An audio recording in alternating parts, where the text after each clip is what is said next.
दोस्तों कल जो है पूरे दिन एक ऐसी न्यूज़ थी जो कि पूरे दिन ट्रेंडिंग में रही और इसी के साथ में आज भी यहाँ पर इसके बारे में फ्रंट पेज पर ही आप लोगों को देखने को मिलेगा। हिंदू के द्वारा कई सारे आर्टिकल कवर किए गए हैं आगे भी चलकर कि कश्मीर से जो पंडित हैं वो बेसिकली कश्मीर को छोड़कर जा रहे हैं।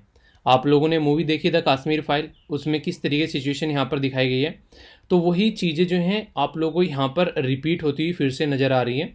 खासकर ये जो चीज़ें आप लोगों को देखने को मिल रही हैं ये क्योंकि जम्मू एंड कश्मीर के अंदर में जो पंडित हैं वो वहाँ पर माइनॉरिटी में आप लोगों को देखने को मिलेंगे, यानी कि जो हिंदू हैं वहाँ पर माइनॉरिटी में है। तो इसके चलते वहाँ पर जो एक तरीके से अटैक किया जा रहा है तो ये माना जा रहा है कि माइनॉरिटी कम्युनिटी के ऊपर अटैक किया जा रहा है। तो अगर इस तरीके से हम लोग इसको लेकर चलेंगे तो आप लोग देखते हैं, मान लीजिए किसी दूसरे राज्य में जाइए, वहाँ पर मान लीजिए हिंदू मेजोरिटी में है और दूसरी कम्युनिटी माइनॉरिटी में है, मान लीजिए मुस्लिम माइनॉरिटी में है, वहाँ पर हिंदू मुस्लिम पर अटैक करने लगे। तो इससे हमारे देश की जो एक फैब्रिक है ना, हम लोग मिलजुल कर रहते हैं, भाईचारे के साथ में रहते हैं।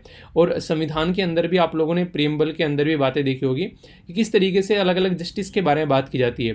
तो सारी चीज़ें धरी की धरी रह जाती हैं अगर हम लोग इनको कंट्रोल नहीं कर पाते हैं। ऑलरेडी आप लोगों को पता है हमारे संविधान में है ये पार्ट 3 के अंदर फंडामेंटल राइट में कि हम लोग कहीं पर भी जाकर अपने देश में रह सकते हैं, फिजिकल बाउंड्री के अंदर अपनी लाइफ को हम लोग एंजॉय कर सकते हैं। पर लेकिन ये चीज़ें कैसे पॉसिबल हो पाएगी अगर इंसान वहाँ जाकर जिंदा ही नहीं रहेगा। तो आप लोगों ने सुना होगा ना कि जान है कि जान है तो जान है, जब जान ही नहीं रहेगी तो जहान कैसे रह जाएगा। तो ये तो वही बात होगी कि आर्टिकल 21 जो है वो आप लोग कैसे प्रोवाइड करा पाओगे जब इंसान जो है वो जिंदा ही नहीं रहेगा। ठीक है, तो पहले तो इंसान का जिंदा रहना जरूरी है ना। जैसे आप लोग आज के डेट में देखिए, आप लोग कहीं बोले जाए कि जॉब करनी है आप लोगों को, और पर लेकिन जान कभी भी जा सकती है। आप में से कितने ऐसे लोग हैं जो आप लोग बोलेंगे जॉब करने के लिए अलाउ करेंगे? नहीं, मना कर देंगे। ठीक है, तो ये सिचुएशन आप लोगों को देखने को मिलेगी। अरे जॉब से याद आया, कल आप लोगों का प्रीलिम्स भी है यार। All the best to all of you, अच्छे से पेपर दे के आना और देखिए प्रेशर नहीं बनाना दिमाग पर। ठीक है, जितना ज़्यादा अपने आप को रिलैक्स रखोगे ना उतना ज़्यादा अच्छी परफॉर्मेंस दोगे, और जितना ज़्यादा अपने माइंड पे प्रेशर बना के जाओगे उतना ही ज़्यादा टेंशन में आओगे। थोड़ा सा इस तरीके से करना पेपर को। ये नहीं कहते कि इंसान की हाँ ठीक है यार पेपर ही तो देने जा रहा है, कौन सी बड़ी तोप है, थोड़ा ना कि उस पर सरहद पर लड़ने जा रहा है कोई गोली मार देगा वहाँ पर। अबे नहीं होगा फिर आगे देख लेंगे, ज़िंदगी ख़त्म नहीं होती है। ठीक है, बहुत सारी चीज़ें यार धरती पर करने के लिए, ये थोड़ा ना कि बस यही रह गया है। उसके चलते फिर ऐसे ऐसे पता नहीं क्या क्या इश्यूज़ निकल कर आते हैं, ये हो गया वो हो गया। अपने आप को हमेशा जब तक जॉब नहीं लग जाती एक प्रिपरेशन के जोन में रखो, किसी पर्टिकुलर इस तरीके से नहीं कि बस ये हो गया तो फिर कहानी खत्म है। ठीक है, और मैं तो ये कहूँगा हमेशा अपने आप को एक ऐसा इंसान बना लो कि पढ़ने के जोन में रहो, लाइफ में पढ़ाई को एंजॉय करना स्टार्ट कर दो। इससे आप लोग लाइफ में हमेशा आगे बढ़ते रहोगे।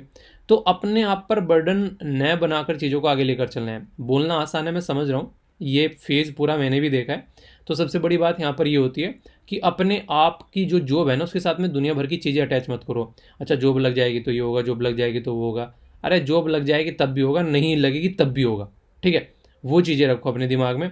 हाँ कुछ ना कुछ कर लेंगे, इतनी काबिलियत आ गई है अंदर, वो चीज़ें रखो अपने दिमाग में और फिर देखो कितने अच्छी चीज़ें आप लोग लेकर चलते हो। ठीक है, तो ये कुछ ऐसी चीज़ें हैं जो आप लोग लाइफ में इंप्लीमेंट कर सकते हो, वरना फिर दिक्कतें देखने को बहुत ज़्यादा मिलती हैं।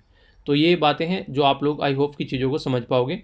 तो इसको सिचुएशन को थोड़ा सा ध्यान में रखते हुए बढ़िएगा आगे। ठीक है, आज आर्टिकल बहुत ही शानदार है, कई सारे आर्टिकल आप लोगों का रिवीजन कराएंगे। ट्राइबल कम्युनिटी के बारे में कितना शानदार आर्टिकल है, अभी यहाँ पर बात भी की जा रही है ट्राइबल कम्युनिटी के बारे में। तो वो आर्टिकल इतना डिटेल में आप लोगों से डिस्कस करूँगा ताकि आप लोगों को एक एक पॉइंट जो है वो माइंड में क्लियर हो जाए। ठीक है, क्योंकि ट्राइबल कम्युनिटी के खुद के रूल और रेगुलेशन होते हैं, कई सारी चीज़ें होती हैं। तो अभी एक आंध्र प्रदेश के अंदर में से यहाँ पर ये ट्राइबल कम्युनिटी से रिलेटेड एक इशू निकल कर आया। तो ट्राइबल कम्युनिटी का भी एक ऐसा इशू भी चल रहा है जिसमें ट्राइबल कम्युनिटी चाह रही है कई सारे राज्य से अपना एरिया निकाल कर और वहाँ पर एक अलग प्रदेश बनाना। तो वो आर्टिकल काफ़ी इंपॉर्टेंट आप लोगों को देखने को मिलेगा, डिटेल में डिस्कस करूँगा बहुत सारी बातों के साथ में। एक है यहाँ पर आर्टिकल जो कि ई वेस्ट के बारे में बात कर रहे हैं। तो ई वेस्ट जो है वो बहुत ही इंपॉर्टेंट आर्टिकल है। ई वेस्ट के साथ साथ में न्यूक्लियर वेस्ट भी आप लोगों को खत्म करा दूंगा। तो बहुत ही प्यारा एक डिस्कशन आप लोगों का होगा, और जो पुराने क्वेश्चन पूछे गए हैं एग्जाम के अंदर में वो क्वेश्चन भी आप लोग ये कवर कराऊंगा, जिससे कि अच्छे से एक एक पॉइंट जो है वो आप लोगों के माइंड में क्रिस्टल क्लियर हो जाए। इस तरीके की चीज़ों को लेकर चलेंगे। पर उससे पहले वो ये थोड़ा सा एक ओवरव्यू दे देता हूँ क्या क्या हम लोग डिस्कस करने वाले हैं। एक आर्टिकल अफगानिस्तान के ऊपर डिस्कस करेंगे, एडिटोरियल का है, वो हम लोग समझेंगे जो कि आप लोग अच्छे से उसको कनेक्ट कर पाओगे। ठीक है, तो यहाँ पर अगर अभी बात करें यहाँ पर तो ये कश्मीर वाला मुद्दा आप लोगों को समझ में आएगा इसमें कि अभी फिलहाल जो है हमारी कंट्री में ये सबसे सिचुएशन जब से और ज़्यादा बढ़ गई जब 5 अगस्त से यहाँ पर बेसिकली ये आर्टिकल 370 वगैरह चेंज किए गए थे। तो ये माना जा रहा है कि उससे हम लोगों ने सिचुएशन चेंज तो की, पर लेकिन एक तरीके से ना वो था कि जो वहाँ के लोकल लोग हैं उनके मन में थोड़ा सा एक कंफर्टेबल जोन प्रोवाइड कराना, उसके बाद में चीज़ों को आगे लेकर चलना। तो कई सारे अलग अलग लोगों की अलग अलग राय हो सकती है इस टॉपिक पे, ठीक है। मैं कुछ बता रहा हूँ, आप लोग कुछ सोच रहे हैं, तीसरा इंसान कुछ बोल रहा है, पर सबसे बड़ा मुद्दा क्या होता है कि वहाँ पर अगर कोई पंडित रहता है, कोई मुस्लिम रहता है या कोई दूसरी माइनॉरिटी रहती है, वो आराम से रहे और अपनी लाइफ को एंजॉय कर पाए, वो सबसे बड़ा मुद्दा रहना चाहिए। और तो सारी बातें आती रहेंगी जाती रहेंगी, पर लेकिन इंसान जो रह रहा है वहाँ वो तो कंफर्टेबल रहे ना, तभी चीज़ें आगे बढ़ पाएंगी, ठीक है। तो ये बातें यहाँ पर की जा रही है जो कि काफ़ी इंपॉर्टेंट है। ऐसा ही इंसिडेंट आप लोग को कानपुर में देखने को मिला। कानपुर में क्लैश हो गया एक पर्टिकुलर कमेंट के ऊपर, जो कि यहाँ पर पॉलिटिकल पार्टी है हमारी कंट्री में जो main basically Bharatiya Janata party, तो उनके स्पोक पर्सन थे, उनके द्वारा एक कमेंट कर दिया गया, ठीक है। तो यहाँ पर प्रॉफिट मोहम्मद के ऊपर कमेंट किया टेलीविजन के डिस्कशन के ड्यूरेशन में। तो कश्मीर वाला एरिया जो है वो, सॉरी कानपुर वाला एरिया जो है वो कश्मीर वाली जैसी हरकतें आप लोगों को देखने को मिलेगी। तो ये सारी चीज़ हो जाती है। तो रिलीजन जो है वो काफ़ी एक सेंसिटिव एरिया होता है जिसको देख कर लेकर चलना पड़ता है। पार्ट थर्ड में अगर आप लोग जाओगे तो आर्टिकल 25 से लेकर आर्टिकल 28 तक आप लोगों को बताया गया कि हमारा संविधान रिलीजन को कैसे लेकर चलता है। तो रिलीजियस एक्टिविटी काफ़ी ज़्यादा प्रॉब्लम क्रिएट कर देती है कई बार। तो ज़रूरी है कि हमारे जो लीडर हैं उनको भी और हम लोगों को भी एक दूसरे के रिलीजन पर कमेंट न कर अपने आप को एक शांति के संपूर्ण माहौल में लेकर चलना चाहिए। वो सारी चीज़ें बेटर रहेंगी, ठीक है। तो इसके बारे में बातें की जा रही है। इसी के साथ में यहाँ पर जो है बेसिकली एक इंपॉर्टेंट मुद्दा यहाँ पर ये कि अभी बोला जा रहा है कि एक तरीके से जो सेंटर है, ठीक है, तो उनको एक्ट करना चाहिए। जो अभी रिसेंटली जो किलिंग्स हो रही है बेसिकली वैली के अंदर में, तो कांग्रेस भी यहाँ पर बोल रही है कि यार एक तरीके से इसको करो, यानी कि सारी पॉलिटिकल पार्टी चाहती है कि सेंटर गवर्नमेंट जो है या फिर सारे मिलकर, जब से आर्टिकल 370 उठा है तब तक वहाँ पर जो नॉर्मल जनता है वो अपनी ज़िंदगी को अच्छे से एंजॉय नहीं कर पा रही है। तो वहाँ पर बातें अच्छे से की जाए, थोड़ी सी काम की जाए। अभी देख सकते हैं काश्मीरी पंडित जो है छोड़ कर यहाँ पे जा रहे हैं। तो ये खुद पिक्चर जो है द हिंदू के द्वारा आज ही पब्लिश की गई। तो कई सारी ऐसी रिपोर्ट्स हैं जो हिंदू के द्वारा पब्लिश की गई। अब यार खुद सोचिए, लोग जो है जिंदा रहना पसंद करेंगे, एक बार को भूखे मर जाएंगे, चलो जॉब छोड़ दी, घर नहीं चल रहा है, समझ सिचुएशन में आती है, पर लेकिन ऐसा कोई नहीं चाहेगा कि यहाँ पर ये चीज़ें बने। आप लोगों को मैंने बताया था कल भी कि 2.5 लाख रुपए दे रहे थे, 3 लाख रुपए, उनको बढ़ाकर 7 से 8 लाख रुपए भी कर दिए कि आप लोग वहाँ पर जाकर रहो। पर लेकिन उन पैसों का करेंगे क्या जब इंसान जिंदा ही नहीं बचेगा? तो ये जरूरी है, ठीक है। होम मिनिस्टर साहब कह रहे हैं हालांकि रिव्यू करेंगे सिचुएशन को। तो देखिए हमारी गवर्नमेंट या फिर आप लोग बोले मिलिट्री, वो अपना काम कर ही रही है, पर लेकिन कुछ ऐसे अनवांटेड तत्व होते हैं कि उन्हें कहते हैं कुत्ते की पूंछ होती है, उनको कैसे संभाला जाए तो वो जानते हैं, पर लेकिन वही है कुछ चीज़ें कंट्रोल करनी पड़ती है, बहुत सारी चीज़ें। तो ये सारे सिक्योरिटी इशू के अंदर आप लोग आ जाता है GS पेपर 3 के अंदर में, ठीक है। तो ये टॉपिक वहाँ से आप लोग कनेक्ट करके देख सकते हैं। बाकी काफ़ी इंपॉर्टेंट खबर है खासकर उत्तर प्रदेश वासियों के लिए। 70,000 करोड़ रुपए खर्च करने वाले हैं अदानी भाई साहब, ठीक है। तो ये बेसिकली आत्मनिर्भर उत्तर प्रदेश बनाने वाले हैं। लिखा तो आत्मनिर्भर भारत है, पर लेकिन उत्तर प्रदेश भी आत्मनिर्भर बनेगा बोला गया। 30,000 के करीब जॉब जो है ये क्रिएट करने वाले हैं। तो अपने आप में बहुत बड़ी बात आप लोगों को देखने को मिलेगी आने वाले टाइम में। तो इसको आप लोग समझ सकते हैं जो इन्वेस्टमेंट किया जा रहा है। और ये जो इन्वेस्टमेंट है यहाँ पर, ये इंटीग्रेटेड एम्यूनेशन मैन्युफैक्चरिंग फैक्ट्री है, यानी कि अभी यहाँ पर जो है हथियार वगैरह, गोला बारूद वगैरह बनाए जाएंगे ताकि हम लोग दूसरे देशों के ऊपर हमारी डिपेंडेंसी जो है वो कम हो जाए। तो ये काफ़ी इंपॉर्टेंट इस तरीके से देखने को मिलेगा। तो ये अपने ही देश को हम लोग इस तरीके से लेकर चल सकते हैं, ठीक है। बाकी एक जो काफ़ी ज़्यादा कल भी न्यूज़ में रहा, DMRC यानी कि दिल्ली जो मेट्रो है उसके अंदर सेक्सुअल हरासमेंट का जो केस सामने निकल कर आया। आप लोगों ने नॉर्मली देखा होगा लड़कियों को खासकर हिदायत है यहाँ पर, भले ही थोड़ी भीड़ रहे, पर अपना जो लड़कियाँ, अपना जो महिला वाला कोच होता है उसमें एंट्री करे तो ज़्यादा बेटर रहेगा, क्योंकि इतनी सारी भीड़ होती है ना, इंसान उल्टी सीधी हरकतों का शिकार बन जाता है कई बार। और यहाँ पर देखने को मिलता है कई सारी ऐसी लड़कियाँ कोई अलग अलग तरीके से टच कर रहा है, अभी यहाँ पर देखते हैं। तो ये जनवरी में भी केस निकल कर आया था कश्मीरी गेट मेट्रो स्टेशन के ऊपर में। तो यहाँ पर ऐसे केसेस आप लोगों को नॉर्मली देखने को मिलते रहते हैं। तो ये ज़रूरी है यहाँ पर थोड़ा सा इसका ध्यान कुछ लड़कियाँ भी रखें, और बाकी यहाँ पर चीज़ें जो हैं उसको कभी ऐसी चीज़ें देखने को मिले तो उसको तुरंत रिपोर्ट किया जाए। हर एक मेट्रो स्टेशन पर CSF के जवान आप लोगों को देखने को मिलते हैं। तो ये सिचुएशन भी यहाँ पर कंट्रोल की जा सकती है, ठीक है। आगे चलते हैं। यहाँ पर ये बेसिकली एक स्पीकर जो लगाने की बात की जा रही थी, लाउड स्पीकर जो मस्जिद के ऊपर, मंदिर के ऊपर, तो उन्हीं के बारे में बात की जा रही थी कि बिना परमिशन के कोई भी लाउड स्पीकर यूज़ नहीं करेगा। तो बहुत सारे लाउड स्पीकर जो हैं वो हटाए गए और बहुत सारों को अलाउ भी नहीं किया गया, इवन लाइसेंस भी। तो उसके चलते यहाँ पर बात की जा रही है कि पुलिस ने एक तरीके से क्लियर ही नहीं किया लाइसेंस, चाहे नहीं रहते कि लाउड स्पीकर लगे। तो ऐसी भी चीज़ें देखने को मिल रही है। तो क्योंकि देखिए कई सारे रहते हैं, स्कूल है, हॉस्पिटल है, वहाँ पर कुछ और दिक्कत है, तो उसके चलते देखना पड़ेगा ना सिचुएशन को।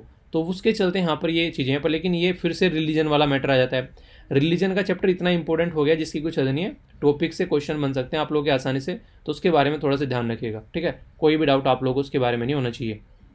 बाकी आप लोगों को पता है वीट एक्सपोर्ट के ऊपर काफ़ी ज़्यादा बवाल चल रहा है कि कई सारे लोग बोल रहे थे कि वीट एक्सपोर्ट को बैन नहीं करना चाहिए था, ये बोल रहे हैं कि फार्मर के अगेंस्ट था। पर लेकिन अपने देश के लिए भी सोचना पड़ेगा ना, हमारे देश में लोगों को खाना मिल रहा है कि नहीं मिल रहा है। तो गवर्नमेंट जो है उसको सपोर्ट करेगी, हाँ बिल्कुल सही स्टेप था। तो ये बातें आप लोगों को देखने को मिलेगी।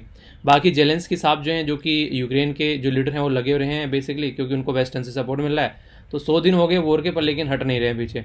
तो देखते हैं कैसे सिचुएशन बनते हैं। पर अच्छी बात यहाँ पर यह कि हमसे हेल्प मांग रहे हैं कि जब यहाँ पर लड़ाई रुक जाएगी हम उनकी हेल्प करें, क्योंकि लगभग 30 से 50% जीडीपी का कॉस्ट आने वाला है कंट्री को फिर से यहाँ पर इकट्ठा खड़ा करने में।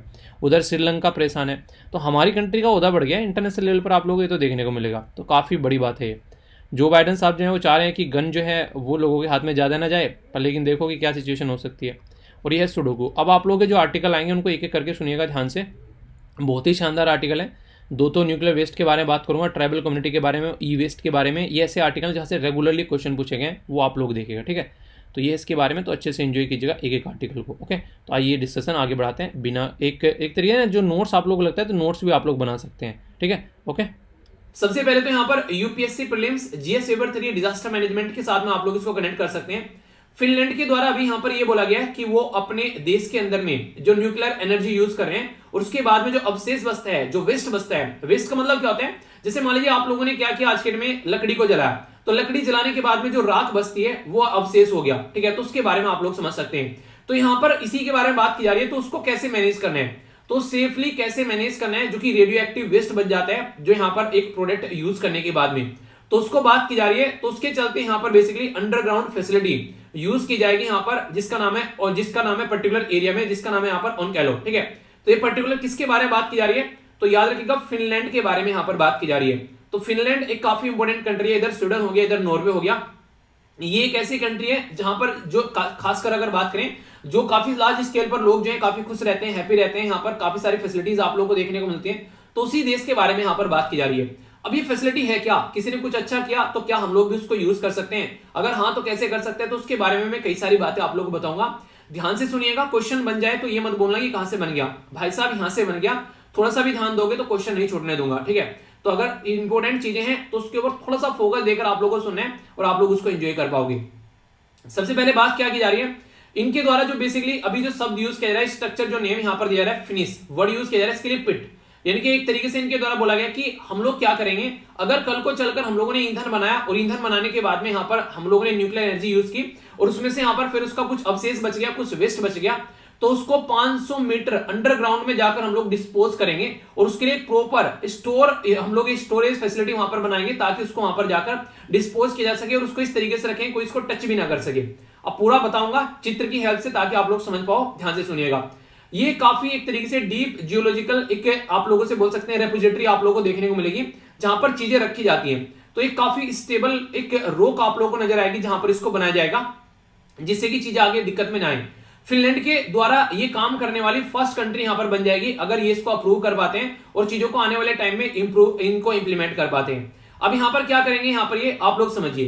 देखिए जैसे कि आज की डेट में बात करें, हम लोग जो अपना ये ईंधन रखते हैं न्यूक्लियर, तो इस तरह की ट्यूब में रखते हैं ताकि उसमें से जो रेडियो एक्टिव चीजें निकलती हैं वो ना निकले और लोगों को नुकसान ना पहुंचाए। मतलब क्या होता है रेडियो एक्टिव का, मतलब क्या होता है, रेडियो एक्टिव जो एटम होते हैं ना उनमें से कुछ ऐसी बेसिकली रेज निकलती रहती हैं, उसमें से एनर्जी भी निकलती है, उसमें से रेडिएशन निकलता है। इसकी वजह से क्या हो सकता है, इसकी वजह से हेल्थ को बहुत ज्यादा नुकसान पहुंचा सकता है। आप लोगों ने सुना होगा हिरोशिमा और नागासाकी पर यूएसए के द्वारा वर्ल्ड वॉर के टाइम पर बम गिराए गए। वो बम इतने खतरनाक थे, वहां पर आज की डेट में भी जो बच्चे हैं विकलांग पैदा होते हैं, ठीक है, ऐसे ऐसे इश्यूज देखने को मिल जाते हैं। तो ये इंपैक्ट है आप लोगों को रेडियो एक्टिव पदार्थ का। तो इसे सोच सकते हैं अगर इसको वेस्ट को ढंग से यूटिलाइज नहीं किया गया, ढंग से इसको मेंटेन नहीं किया गया, मान लीजिए हम लोगों ने क्या किया, हम लोगों ने यूरेनियम यूज करके यहाँ पर अपनी एनर्जी जनरेट कर ली, न्यूक्लियर पावर प्लांट के अंदर में हम लोगों ने बिजली बना ली और फिर हम लोगों ने यूज कर लिया, पर लेकिन बाद में जो प्रोडक्ट बच गया जिसको आप लोग वेस्ट बोल रहे हैं, अब उस वेस्ट को कैसे यूज करना है वो सबसे बड़ी बात है। क्योंकि अगर धरती पर खुला छोड़ दोगे तो वहां पर लोगों की जिंदगी जो है वो बर्बाद हो जाएगी, इन्वायरमेंट बर्बाद हो जाएगा।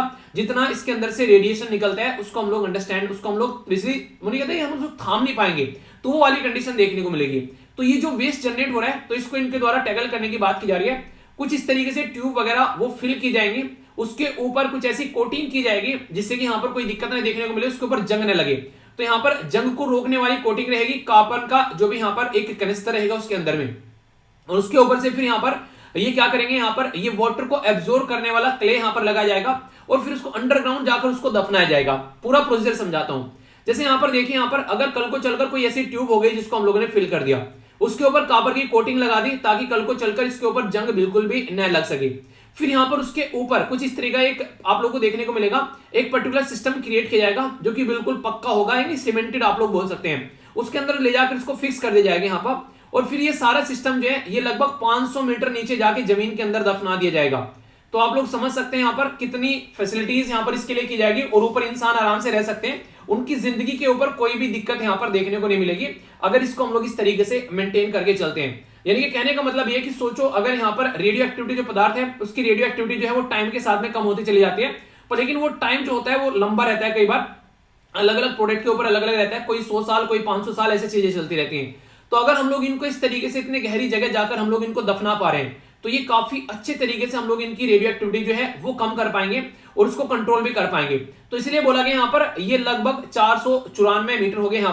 यहाँ पर जाकर 6 मीटर का कुछ ऐसा सिस्टम होगा, और फिर यहाँ पर जाकर इसको लगभग नीचे दफनाया जाएगा इस तरीके से, इसको प्रॉपर सीमेंटेड किया जाएगा ताकि कोई भी दिक्कत देखने को नहीं मिले, और ऊपर जिंदगी जो है हम लोग आसानी से एंजॉय कर सकते हैं जमीन के ऊपर। तो ये सिस्टम क्रिएट करने की बात की जा रही है फिनलैंड के द्वारा। तो एक तरीके से आप लोग बोल सकते हैं काफी बड़ी एक स्टेप यहाँ पर इनके द्वारा उठाया जा रहा है, और अगर इसको ढंग से इंप्लीमेंट कर दिया जाता है तो आने वाले टाइम पर दूसरी कंट्री भी यहाँ पर इसको इसी तरीके से यूटिलाइज करती हुई नजर आएगी। तो है कि नहीं, एक काफी एक अच्छा तरीका आप लोग इसको बोल सकते हैं कि हाँ इस तरीके से हम लोग इसको इस्तेमाल कर सकते हैं। यहाँ पर ऐसा नहीं कि इसको ऐसे ही छोड़ देंगे, यहाँ पर इसके ऊपर ध्यान भी रखा जाएगा। बोला जा रहा है लगभग 500 के करीब सेंसर इसमें लगाए जाएंगे ताकि एंटायर सिस्टम को समझ सके कि चल क्या रहा है। एक पर्टिकुलर कंपनी है, नाम याद रखने की कोई जरूरत नहीं है, बस ये याद रखना फिनलैंड की कंपनी यहाँ पर जिसका नाम है VTT टेक्निकल रिसर्च सेंटर।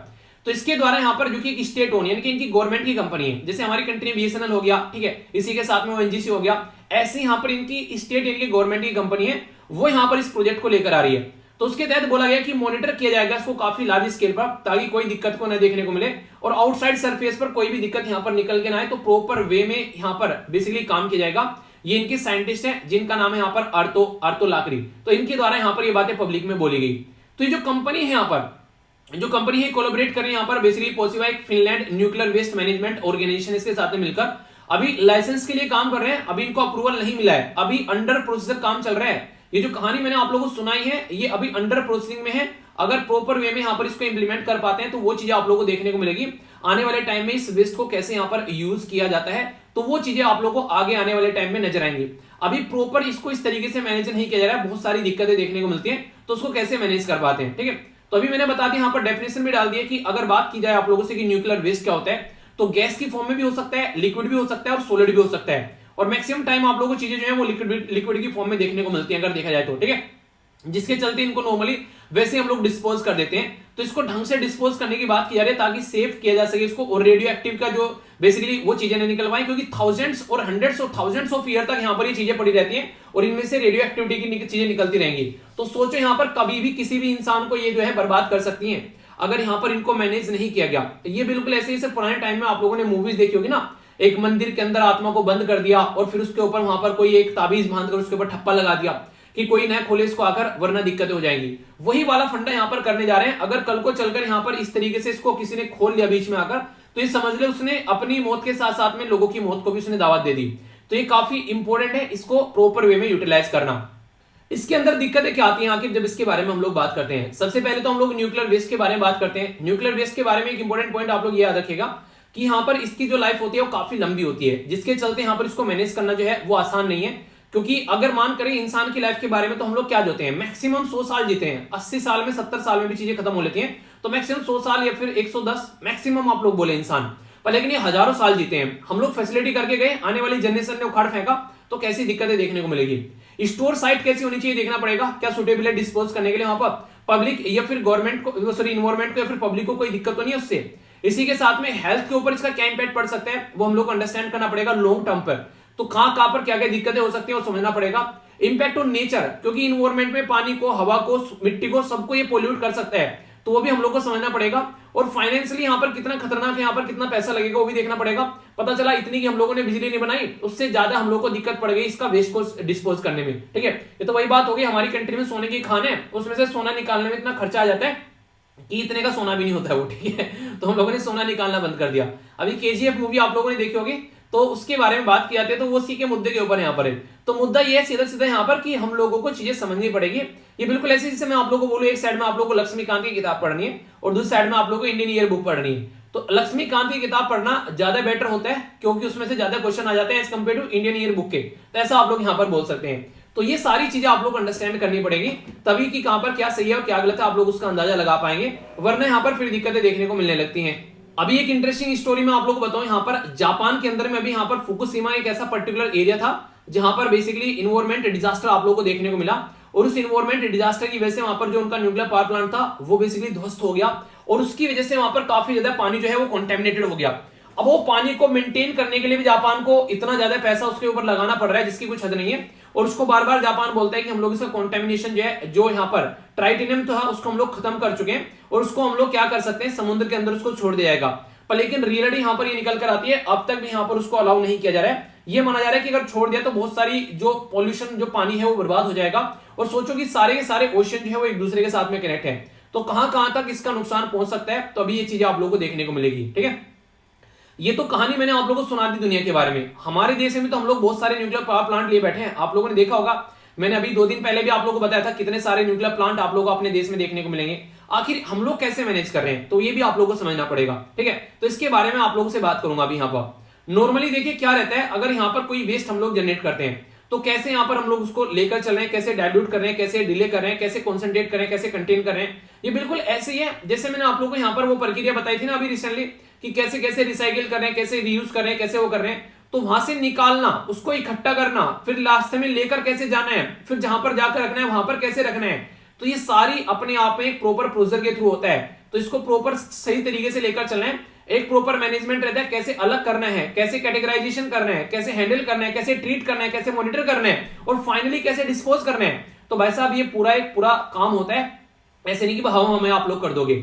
एक लो लेवल का वेस्ट होता है जो ज्यादा हाई लेवल का नहीं है, तो 10 से लेके 50 साल का उसको स्टोर करके रखा जाता है, तो उसकी रेडियो एक्टिविटी जो है वो थोड़ा धीमा धीमा खत्म होती है, तो फिर उसको नॉर्मली बेसिकली रिफ्यूज कर देते हैं। ठीक है, पर लेकिन जो हाई लेवल का होता है इसमें लगता है कि नुकसान काफी पहुंचा देगा, तो इसमें पर्टिकुलर प्रोसीजर यूज किया जाता है जिसके बारे में मैं भी आप लोगों से बात करने वाला हूं। ठीक है, तो इसको यहाँ पर बेसिकली वाइट्रिफिकेशन आप लोग बोलते हैं। अब आप लोग बोलेंगे वाइट्रिफिकेशन क्या है, तो इसके बारे में आप लोगों को थोड़ी सी बातें बताऊंगा।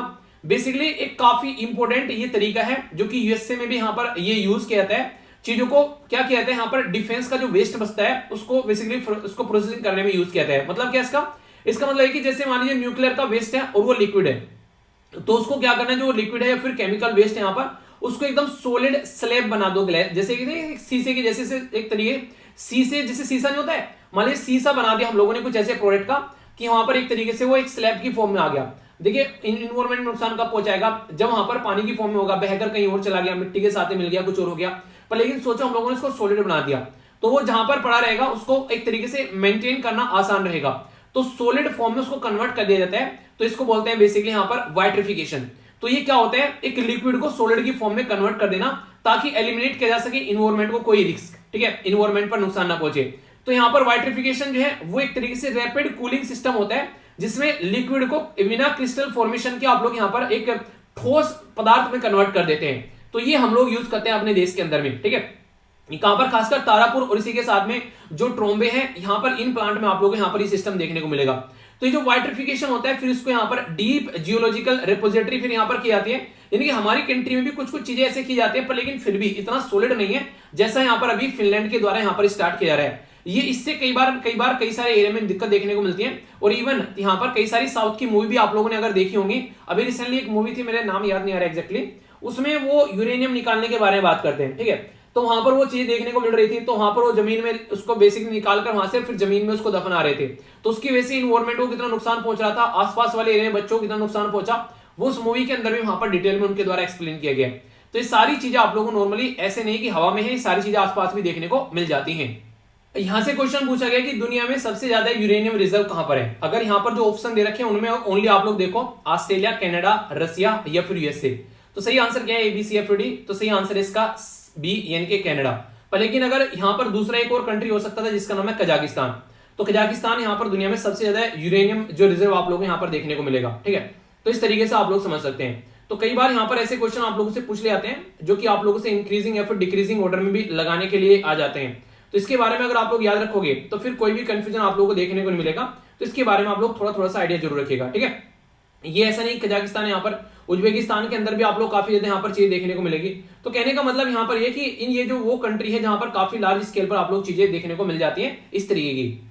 एक और क्वेश्चन यहाँ पर यूपीएससी के द्वारा 2012 में यहाँ पर पूछा गया, ये भी काफी इंटरेस्टिंग क्वेश्चन है, जो कि थोरियम और यूरेनियम को कंपेयर यहाँ पर किया जा रहा है। यानी कि आप लोगों को पता होगा हमारे देश में जो थोरियम है वो काफी ज्यादा मात्रा में पाया जाता है, और यूरेनियम मैक्सिमम हम लोग यहाँ पर बेसिकली बाहर से खरीद कर लेकर आते हैं। मोनाजाइट सैंड के बारे में आप लोगों ने सुना होगा, खासकर साउथ इंडिया में जब इसके बारे में बात करते हैं तो थोरियम प्रचुर क्वांटिटी में उसमें पाए जाते हैं। तो इसके बारे में क्वेश्चन है जो कि यूपीएससी में पूछा गया आप लोगों के सामने। थोरियम जो है बोला जा रहा है कि वो ज्यादा मात्रा में पाया जाता है एज कंपेयर टू यूरेनियम। तो पहली स्टेटमेंट बिल्कुल सही है, थोरियम ज्यादा मात्रा में पाया जाता है यूरेनियम के कंपेयर में, ठीक है।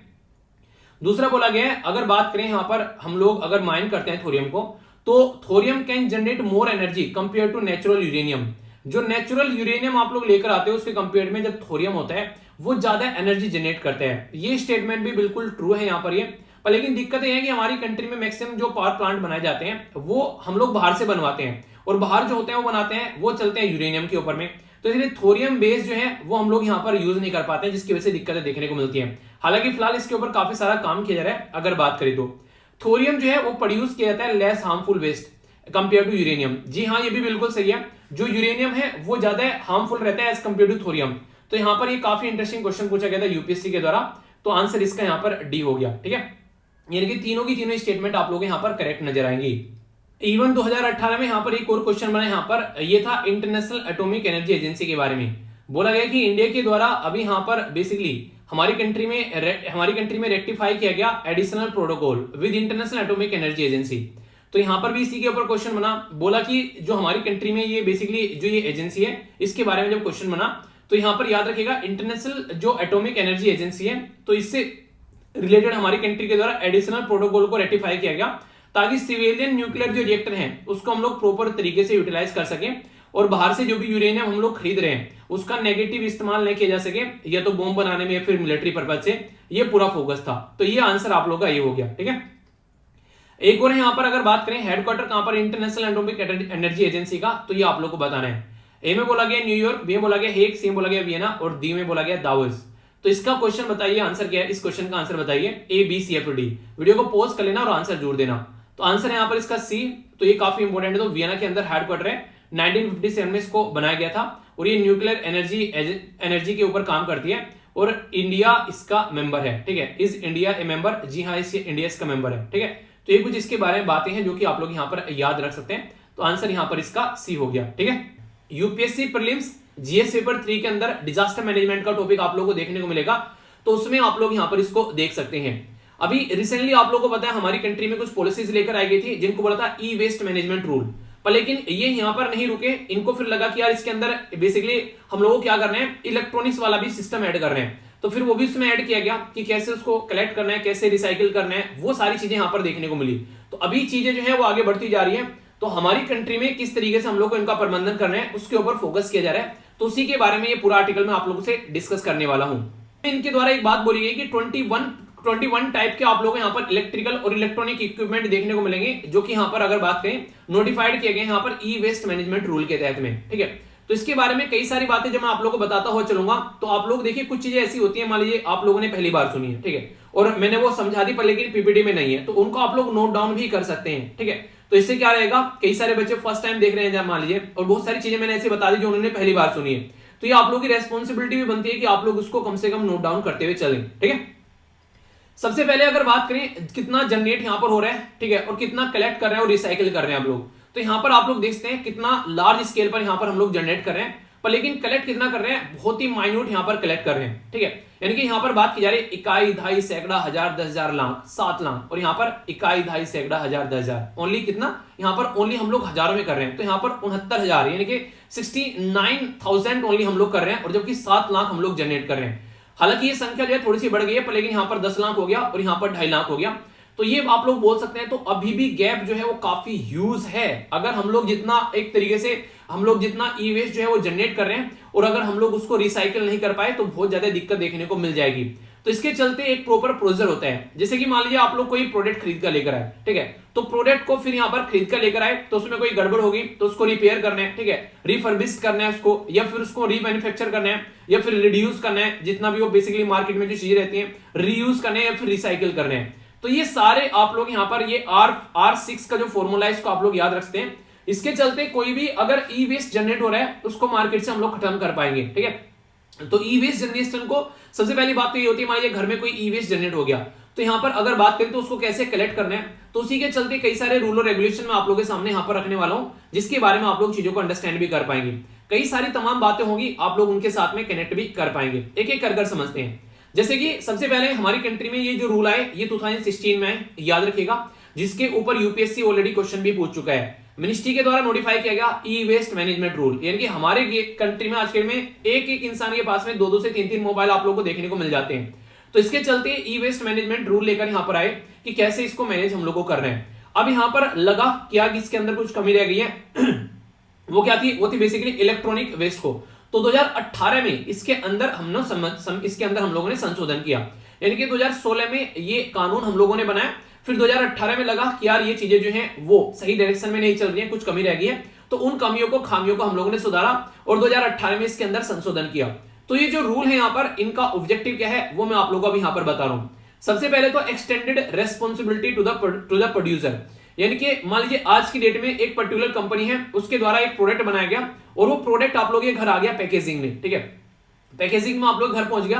अब वो प्रोडक्ट जो है कुछ दिनों बाद जो है वो खराब हो गया। खराब होने के बाद में आप लोग कंपनी में गए, बेसिकली उसके जो भी यहाँ पर केयर थे जो सही करने वाले, वहां पर उन्होंने आप लोगों को सही करके दे दिया। अगर कल को चलकर वो फिर से खराब हो गया, फिर से ऐसा रह गया यूज करने लायक नहीं बचा है, तो कंपनी की रेस्पॉन्सिबिलिटी की अपना प्रोडक्ट जो है उसका जो वेस्ट बच गया है वो आपको ही इकट्ठा करना है और आपको ही उसको रिसाइकिल करके रीयूज करके नया प्रोडक्ट बनाना है, जो भी करना है वो आप लोगों को ही करना है। तो ये बातें यहां पर बोली गई है, यानी कि एक तरीके से आप लोग बोल सकते हैं कि environmentally sound dismantling and recycling through EPR जो है बेसिकली यहां पर यानी कि आप लोगों की रेस्पॉन्सिबिलिटी रहेगी, यानी कि एक्सटेंडेड प्रोड्यूसर रेस्पॉन्सिबिलिटी, यानी कि जो प्रोड्यूस कर रहा है उसी की रेस्पॉन्सिबिलिटी यहां पर बना दी है। दूसरा एक और उदाहरण देता हूं, मान लीजिए आप लोग अमेज़न से कोई प्रोडक्ट खरीदते हैं, प्रोडक्ट खरीदा, उसमें पॉलिथीन में लिपटा हुआ प्रोडक्ट आप लोगों के घर में आया।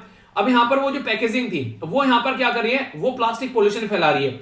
अब ये हमारी कंट्री में भी रूल लाए जा रहे हैं ऐसे कि ये अमेज़न की रेस्पॉन्सिबिलिटी है कि जो भी पैकेजिंग आप लोगों के घर पहुंचा रहे हो या तो वो इन्वायरमेंट फ्रेंडली हो, यानी कि न्यूज़पेपर वगैरह, कागज वगैरह, कुछ कपड़े वगैरह में होनी चाहिए, और अगर वो नहीं होती, अगर पॉलिथीन में ये पैकेजिंग जा रही है तो फिर आप लोग की रेस्पॉन्सिबिलिटी है उसको कलेक्ट करना है। तो ये एक्सटेंडेड प्रोड्यूसर रेस्पॉन्सिबिलिटी है, इसको आप लोग ऐसा बोल सकते हैं कि जिसने वो प्रोड्यूस किया है उसी की रेस्पॉन्सिबिलिटी है उसको साफ करने का। ये है बेसिकली इसका फंडा। ये काफी इंपॉर्टेंट कॉन्सेप्ट है जो कि अलग अलग देश में इंप्लीमेंट किया जा रहा है। यहाँ पर ये इलेक्ट्रॉनिक प्रोडक्ट के ऊपर यूरोपियन यूनियन में भी इसको इंप्लीमेंट किया गया। अभी इसके बारे में अगर बात करते हैं तो प्रमोट करना और एनकरेज करना, इसके चलते यहाँ पर एफिशिएंट ई वेस्ट कलेक्शन होगा ताकि मार्केट में चीजें देखने को नहीं मिलेगी, इन्वायरमेंट फ्रेंडली और सेफ रिसाइकिल होंगी, वरना इधर उधर चीजें पड़ी रहेंगी तो उसके अंदर बहुत सारी चीजें रहती हैं जो कि नुकसान पहुंचा सकती है, ठीक है। मान लीजिए ट्यूबलाइट है, अब वो फूटी, उसमें से गैस वगैरह निकलेगी, ठीक है, कांच निकलेगा, वो खुद कितना नुकसान यहाँ पर पहुंचा सकता है वो अगर इंसान जो है उसके थ्रू होकर गुजरेगा। तो एक अगर बात करें यहाँ पर मिनिमाइज करना है इलीगल रिसाइकिल ताकि रिकवरी ऑप्शन रह सके, रिड्यूस करना है जो काफी ज्यादा खतरनाक इलेक्ट्रिकल और इलेक्ट्रॉनिक इक्विपमेंट होते हैं, ये काफी इंपॉर्टेंट है, थोड़ा सा इसके बारे में आप लोगों को समझा देता हूं। जब आप लोगों से बात करते हैं इलेक्ट्रॉनिक्स वेस्ट के बारे में तो इसके अंदर काफी कुछ आप लोगों को देखने को मिलेगा, पर लेकिन यहां पर मैं आप लोगों से बात कर रहा हूं, अगर आप लोगों ने बेसिकली अपना एग्जाम जो है वो इंजीनियरिंग क्लियर किया है और आप लोग यहाँ पर इलेक्ट्रिकल या फिर इलेक्ट्रॉनिक्स ब्रांच से आते हैं तो कई बार आप लोगों से यहाँ पर ये क्वेश्चन भी पूछ ले जाते हैं, ठीक है, कि इनके अंदर डिफरेंस बताओ। नॉर्मली अगर बात करें मेन डिफरेंस क्या है, तो यहाँ पर जो इलेक्ट्रिकल इंजीनियरिंग है उसमें क्या करते हैं, नॉर्मली स्टडी करते हैं या फिर यूटिलाइज करते हैं जो कि फ्लो ऑफ इलेक्ट्रॉन के बारे में बात करते हैं, ठीक है। तो ये याद रखिएगा बेसिकली इलेक्ट्रिकल के बारे में। इलेक्ट्रॉनिक के बारे में बात करें तो यहाँ पर फ्लो ऑफ चार्ज के बारे में बात करते हैं जिसमें इलेक्ट्रॉन और होल्स भी आप लोगों को देखने को मिलते हैं। अगर इसके बारे में थोड़ा सा और समझाऊं, अगर यहां से ये टेक्निकल हो गया थोड़ा सा, अगर थोड़ा सा और समझाऊं, ज्यादा टेक्निकलिटी में नहीं घुसना है, तो ये आप लोग यहां पर देखते हैं बड़े बड़े खंबे, तार वगैरह जो बिजली जाती है, ये आप लोगों को देखने को मिलेगा इलेक्ट्रिकल वाला फंडा। और यहाँ पर जो आप लोगों को देखने को मिलेगा इलेक्ट्रॉनिक्स, ये छोटी छोटी चिप्स वगैरह जो आप लोग बनाते हैं, चिप वगैरह जो यूज की जाती है, ये यहाँ पर इलेक्ट्रॉनिक्स की कैटेगरी में आप लोगों को यहाँ पर देखने को मिलेगी। यानी कि अगर मोटे मोटे तौर पर कुछ और बातें मैं आप लोगों को बताऊं, इलेक्ट्रॉनिक जो है वो सेमीकंडक्टर मटेरियल की बनी होती है, जबकि इलेक्ट्रिकल जो है वो कंडक्टर मटेरियल आप लोगों को देखने को मिलेगा, कंप्लीटली कंडक्टर, ठीक है। यहाँ पर सेमीकंडक्टर है, यहाँ पर सिलिकॉन वगैरह यूज कर सकते हैं, यहाँ पर मेटल और एलॉय वगैरह यूज किया जाता है। एग्जाम्पल यहाँ पर इलेक्ट्रॉनिक्स के अंदर जैसे कैपेसिटर के बारे में बात सुना होगा, डायोड, ट्रांजिस्टर, ये सारे के सारे उदाहरण आप लोग के इलेक्ट्रॉनिक प्रोडक्ट के।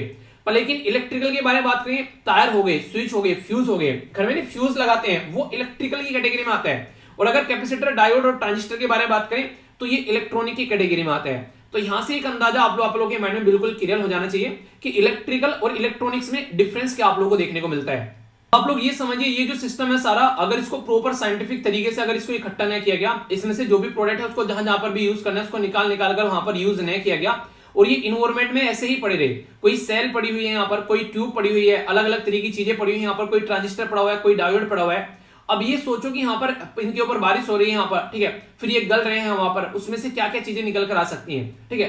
तो दुनिया भर के आगे आने वाले टाइम में बीमारियां हम लोग को देखने को मिल सकती हैं। वो पानी जो हुआ वो बहकर बेसिकली खेतों में चला गया, अब वही खेतों का प्रोडक्ट फिर हम लोग खा रहे हैं, उसी घास को जो यहाँ पर खेतों में उगाया जा रहा है वो वहां पर जानवर खा रहे हैं। तो इंसानों और जानवरों के अंदर ऐसी ऐसी बीमारियां होनी स्टार्ट हो जाएगी कि इंसानों को समझ में नहीं आएगा कहां से क्या दिक्कतें देखने को मिल रही हैं। तो साइंटिफिक तरीके से इसको कवर करना जो है वो काफी ज्यादा जरूरी फिर यहाँ पर हो जाता है। ये जो रूल यहाँ पर लाए गए थे जिनको बोला गया ई वेस्ट मैनेजमेंट रूल, इसमें अलग अलग लोगों की अलग अलग रेस्पॉन्सिबिलिटी यहाँ पर डाली गई कि यहाँ पर कौन इसको इकट्ठा करेगा। जैसे कि 1 लाख या फिर उससे ऊपर अगर यहाँ पर पॉपुलेशन है, ठीक है, तो लोकल बॉडी जो है यहाँ पर अगर बात करेगा उसको बोला गया कि स्टेब्लिश करना है सॉलिड वेस्ट प्रोसेसिंग जो फैसिलिटी है विद इन 2 ईयर, यानी कि आप लोगों को यहाँ पर 2 साल के अंदर अंदर ऐसी कोई फैसिलिटी यहाँ पर बनानी है जिससे कि यहाँ पर सॉलिड वेस्ट मैनेजमेंट किया जा सके। अगर कोई ऐसी चीजें हैं उसको ढंग से मैनेज किया जा सके। जो सेंसस टाउन होते हैं इनकी पॉपुलेशन जिनकी 1 लाख से नीचे है, वहां पर बोला गया कि जल्दी से जल्दी आप लोगों को भी सॉलिड वेस्ट प्रोसेसिंग फैसिलिटी जो है वो डेवलप करनी है। ओल्ड या फिर यहाँ पर डिसरिगार्डेड जो डंप साइट्स होती हैं, ऑलरेडी जिनको यहाँ पर जो ने एक डंप साइट बना दिया गया है वहां पर, उनको कैसे शट डाउन करना है या फिर कैसे उनका सोल्यूशन निकालना है, 5 साल के अंदर अंदर आप लोगों को कंप्लीट करना पड़ेगा, नहीं तो आप लोगों के ऊपर फाइन लगाया जाएगा। इसी के साथ में सॉलिड वेस्ट मैनेजमेंट को किस तरीके से लेकर चलना है तो उसमें अमेंडमेंट किया गया। तो यहाँ पर अभी बोला गया अमेंडेड आफ्टर 60 ईयर, ठीक है, तो 16 ईयर के बाद में यहाँ पर चीजें अमेंड की जा रही है। देखिए जैसे जैसे टाइम बढ़ता है ना, आज के में आप लोग देखते हैं, अगर मैं बहुत बात बोलूं यहाँ पर लगभग 15 से 20 साल हुए जब मोबाइल यहाँ पर मार्केट में आने स्टार्ट हुए और आज के में मोबाइल से हम लोग घिर चुके हैं। अभी आप लोग सोलर पैनल के बारे में बात करो, ऐसे युवा को कोई 7-8 साल होंगे ज्यादा से ज्यादा सोलर पैनल जो है मार्केट में आ गई और सोलर पैनल से हम लोग आज के में घिर चुके हैं। तो ये चीजें ऐसी होती हैं, आ तो जाती हैं पर लेकिन हम लोग उनको एक तरीके से मैनेज कैसे करना है वो नहीं समझ पाते हैं, ठीक है। तो उसको मैनेज करना काफी ज्यादा जरूरी है, वरना फिर दिक्कतें देखने को मिलने लगती है यहाँ पर। तो कैसे मैनेज करना है, रेस्पॉन्सिबिलिटी किसकी होनी चाहिए, कौन इसको लेकर चलेगा यहाँ पर, किस तरीके से सही जगह उसको यहाँ पर सेग्रीगेट करना है कि अलग अलग चीजों को लेकर चलें कि यहाँ पर ये बायोडिग्रेडेबल है, ये नॉन बायोडिग्रेडेबल है, यहाँ पर कौन सा इलेक्ट्रॉनिक है, कौन सा पॉलिथीन प्लास्टिक वेस्ट है, वो सारी चीजें कैसे लेकर चलनी है। तो वो वाला मैनेजमेंट हमारा नहीं हो पाता है, जिसकी वजह से हम लोग गड्ढे में चले जाते हैं फिर और दिक्कतें देखने को मिलती हैं। तो उसके ऊपर फोकस देना काफी ज्यादा जरूरी हो जाता है। ई वेस्ट मैनेजमेंट जो रूल है यहाँ पर ये बात करते हैं कि रेस्पॉन्सिबिलिटी जो होनी चाहिए म्युनिसिपैलिटीज की होनी चाहिए और बोला गया कि 2 से लेकर 5 साल तक का यहाँ पर बेसिकली ये आप लोगों को कि आज की डेट में यहाँ पर अगर काम नहीं करोगे तो फिर फाइन लगाए जाएंगे, प्रॉपर वे में यहाँ पर अगर चीजों को मैनेज नहीं करोगे। इन्वायरमेंट मिनिस्टर साहब के द्वारा भी ये बातें बोली गई। तो काफी ज्यादा जरूरी हो जाता है कि इनकी चीजों को टैकल करके कैसे चलना है। ये क्वेश्चन यूपीएससी में 2019 में यहाँ पर आप लोग देखते हैं पूछा गया, यहाँ पर बात की जा रही है एक्सटेंडेड प्रोड्यूसर रेस्पॉन्सिबिलिटी के बारे में, यानी कि हमारे देश में इंडिया के अंदर में जो एक्सटेंडेड प्रोड्यूसर रेस्पॉन्सिबिलिटी है यानी कि विस्तारित उत्पादक दायित्व के बारे में अगर बात करें तो कहां पर इसको स्टार्ट किया गया। तो बायोमेडिकल वेस्ट के बारे में बात की जा रही है, मैनेजमेंट हैंडलिंग रूल, ठीक है, जो कि जैव चिकित्सक, ये आप लोग हिंदी में देख लीजिएगा थोड़ा सा, ठीक है, जिसको हिंदी में पढ़ना है वो हिंदी में पढ़ लेना। बेसिकली यहाँ पर अगर आप लोग देखेंगे तो ई वेस्ट मैनेजमेंट रूल के बारे में बात की जा रही है, ठीक है। तो ई अपशिष्ट जो यहाँ पर बेसिकली ये प्रबंधन और इस तरीके साथ में जो ये बेसिकली जो हैंडलिंग यानी कि एक तरीके से हस्तांतरण नियम है 2011 के, तो ये आप लोग यहाँ पर इसका आंसर देखने को मिलेगा।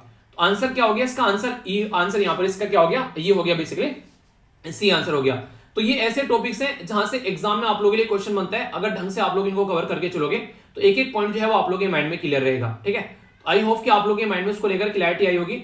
यहाँ पर हम लोगों ने क्या क्या देख लिया, तो डिजास्टर मैनेजमेंट से रिलेटेड टॉपिक आप लोगों को कनेक्ट हो गया, कितना जनरेट होता है, कैसे कैसे आप लोग टैकल कर सकते हैं, इलेक्ट्रिकल और इलेक्ट्रॉनिक्स में क्या क्या डिफरेंस है, ये एक सब टॉपिक हो गया, यानी कि इसी के अंदर एक छोटा सा टॉपिक और कवर कर दिया मैंने। इसी के साथ में क्या क्या यहाँ पर बेसिकली सिस्टम के सॉल्यूशन लेकर चलना है और क्वेश्चन भी आप लोगों से पूछा गया जो कि एग्जाम में, वो भी हम लोगों ने देखा। तो ये था इसके बारे में कंप्लीट इन्फॉर्मेशन, तो कोई भी डाउट आप लोगों को नहीं होना चाहिए, ठीक है। आगे चलता हूं। इंपॉर्टेंट टॉपिक आप लोगों का बन जाता है UPSC prelims GS paper 2 polity के अंदर, जिसको कनेक्ट कर आप लोग देखते हैं कि आखिर मुद्दा क्या है। चाहते हैं भील प्रदेश बनाना, अलग राज्य बनाना, और वो कहां कहां से निकाल कर बनाया जा रहा है और कौन बना रहा है, तो ये इंपॉर्टेंट है। तो याद रखिएगा भारतीय ट्राइबल जो पार्टी है जिसको बीटीपी बोलते हैं, बीजेपी नहीं बीटीपी, तो ये जो पॉलिटिकल पार्टी बेस्ड गुजरात के अंदर में है, तो ये पॉलिटिकल पार्टी ये चाहती है कि 39 यानी कि 39 डिस्ट्रिक्ट को मिलाकर एक राज्य बनाया जाए जिसका नाम भील प्रदेश रखा जाए। आप लोग बोलेंगे ये कहां से निकाल कर बनाने की कोशिश कर रहे हैं, तो इसमें 16 डिस्ट्रिक्ट तो गुजरात के लेना चाह रहे हैं, 10 डिस्ट्रिक्ट राजस्थान के, 7 डिस्ट्रिक्ट मध्य प्रदेश के और 6 डिस्ट्रिक्ट महाराष्ट्र के।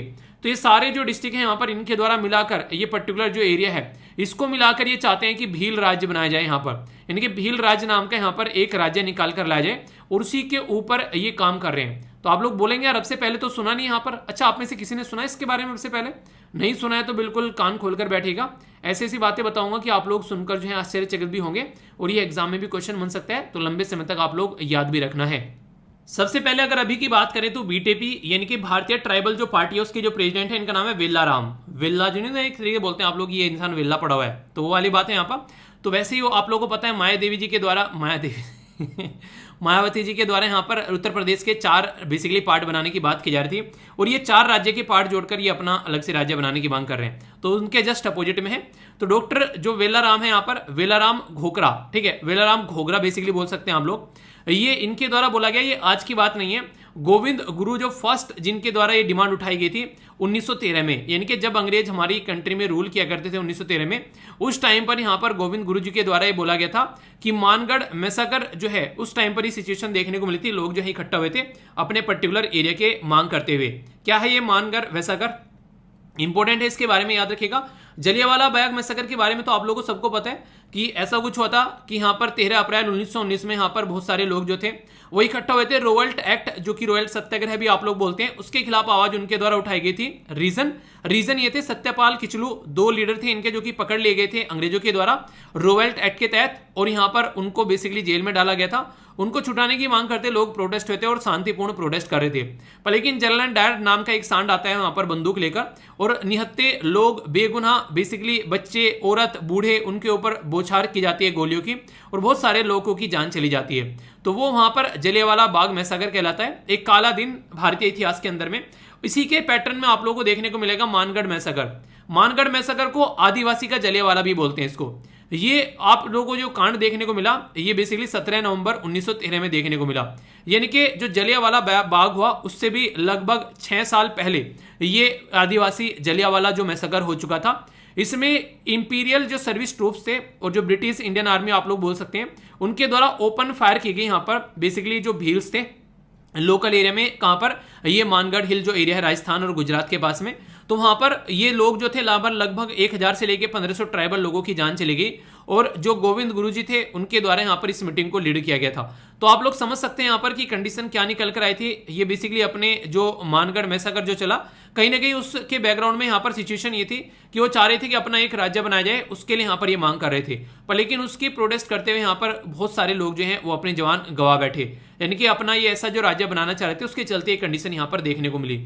जो भील है इनके द्वारा यहाँ पर ये मूवमेंट चलाया गया, ट्राइबल मूवमेंट यहाँ पर, और पुराना है आज फिर से उठ गया है। तो आप लोगों से यहाँ पर ये करंट का भी क्वेश्चन बन सकता है और स्टैटिक का भी। क्यों स्टैटिक में तो पास्ट का पूछ लेंगे आप लोगों से कि पास्ट में क्या क्या हुआ था, और करंट का अभी का बन जाएगा कि अभी कहां पर क्या क्या मुद्दा इनके द्वारा उठाया जा रहा है। तो भील्स को BHILS या फिर BHEELS तो किसी भी नाम से लिखा हुआ मिले सेम मतलब है इसका।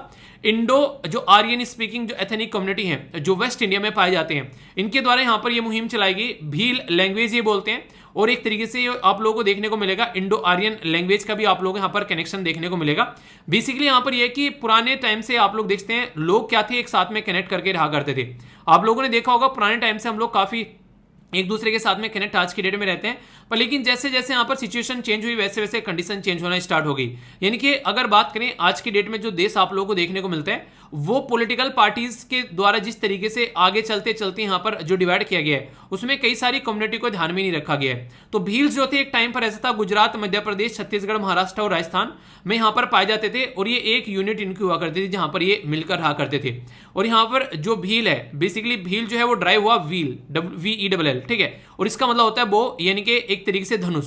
तो द्रविडियन लैंग्वेज में यहाँ पर इसको धनुष बोलते हैं। तो भील जो है बेसिकली धनुष आप लोग बोल सकते हैं, उससे इसको निकाल कर लाया गया। अगर मैं आप लोगों को थोड़ा सा यहाँ पर एक्स्ट्रा चीजें बता दूं, पहले आप लोगों को ये देखने को मिलेगा कि आज की बात नहीं है, यहाँ पर अर्लियर टाइम पे यहाँ पर राजस्थान, गुजरात, मध्य प्रदेश के कुछ यहाँ पर डिस्ट्रिक्ट आप लोगों को देखने को मिलेंगे, फिर रीजन आप लोग बोल सकते हैं। इन रीजन में भील रहा करते थे आजादी से पहले, पर लेकिन time to time political party ने इनके खिलाफ जो बेसिकली इनको अपने साथ में रखा तो यहाँ पर कि हाँ भाई वोट बैंक बनता रहे, पर लेकिन रियलिटी में इनके लिए कुछ किया नहीं गया। जो भी यहाँ पर इनके लिए रूल और रेगुलेशन बने, उनको फायदा पहुंचाने के लिए कमेटी और कमीशन बनाए गए, उनका फायदा यहाँ पर भील कम्युनिटी को नहीं पहुंचा। और ये एक ऐसी ट्राइबल कम्युनिटी थी जिसको 5th शेड्यूल के तहत आर्टिकल 244 के तहत भी यहाँ पर प्रोटेक्शन प्रोवाइड कराया गया, पर लेकिन रियलिटी में इनको कोई फायदा पहुंचा नहीं है। यहाँ पर ऐसी ऐसी बातें लिखी गई हैं कि आप लोग सुनकर भी हैरान रहोगे। Provision of panchayat extension in schedule area 1996 में आया, राजस्थान में इसको इंप्लीमेंट किया गया 1999 में, 3 साल बाद, पर लेकिन 2011 तक भी यहां पर प्रॉपर वे में ये जमीनी स्तर पर नहीं लाया गया। और यहां पर बात करें 25 साल के बाद भी यहां पर अगर बात करें, लोग जो है उसके बारे में नहीं जानते, ये यहां पर इनके द्वारा बोला जा रहा है। यानी कि बात ये की जा रही है यहां पर कि पलदेवाल जो विलेज है, जो बात की जा रही है यहां पर बेसिकली दुनारगढ़पुर में, तो यहां पर आज भी लोग जो है इसके बारे में नहीं जानते हैं। तो ऐसा कैसा कानून आप लोगों ने बनाया कि लोग जो है जिनके लिए बनाया गया वही इसके बारे में नहीं जानते हैं? ये तो बिल्कुल वही हो गया, मैं आप लोगों को पढ़ा रहा हूं और पढ़ाए जा रहा हूं और आप लोग ये समझ में ही नहीं आ रहा है कि इंसान पढ़ा क्या रहा है, आप लोग पल्ले ही नहीं पढ़ रहे हैं, एग्जाम में कुछ समझ में ही नहीं आ रहा है। तो ये इसी बात होगी यहाँ पर। तो इसका मतलब है कि आप लोग जो है उस तरीके से चीजें सुन नहीं रहे हैं या फिर मैं उस तरीके से पढ़ा नहीं पा रहा हूं, तो कोई तो दिक्कत देखने को मिलेगी यहाँ पर। तो इसी के चलते यहाँ पर कानून ऐसा बना दिया कि लोगों तक पहुंचा ही नहीं है। तो 75 ईयर हम लोग आजादी के सेलिब्रेट करने जा रहे हैं, पर लेकिन अब तक भी यहाँ पर वोट बैंक के लिए यहाँ पर आदिवासी कम्युनिटी को इस्तेमाल किया जा रहा है जस्ट ओनली, ना कि प्रॉपर उनके लिए यहाँ पर कुछ व्यवस्था की जाए जिससे कि उनकी जिंदगी भी थोड़ी सी आसान बन सके। भील भी ऐसे है कि इनके अंदर सब कैटेगरी आप लोगों को देखने को मिलेगी, जैसे उजालिया भील या फिर शस्त्रीय, इनको ये नहीं कहते क्षत्रिय, क्षत्रिय भील आप लोग बोल सकते हैं। तो क्षत्रिय जो रहते हैं यहाँ पर एक तरीके से वो कौन थे, मुगल के टाइम पर भी यहाँ पर एक तरीके से जो क्षत्रिय थे वो इनटू द फॉरेस्ट गए at the time of Mughal invasion, तो उस टाइम पर भी इनके द्वारा एक तरीके से तलवार, चाकू, भाले उठाए गए। एक थे यहाँ पर बेसिकली लनगोट भील, ये ओरिजिनल भील बोलते हैं इनको, जो कि एक तरीके से आज के डेट में भी ओल्ड ही है, उस तरीके से बेसिकली मध्य प्रदेश में रहते हैं। लगता है कि हाँ ये आदिवासी कम्युनिटी के लोग आप लोगों को देखने को मिलेंगे, यानी कि उनकी लाइफ में कोई ज्यादा चेंज आप लोगों को देखने को मिला नहीं। तो ये जो पर्टिकुलर एरिया है यहाँ पर, ये पर्टिकुलर एरिया आप लोग यहाँ पर देखते हैं, कुछ मध्य प्रदेश का एरिया हो गया, कुछ महाराष्ट्र का हो गया, कुछ गुजरात का हो गया, कुछ राजस्थान का हो गया।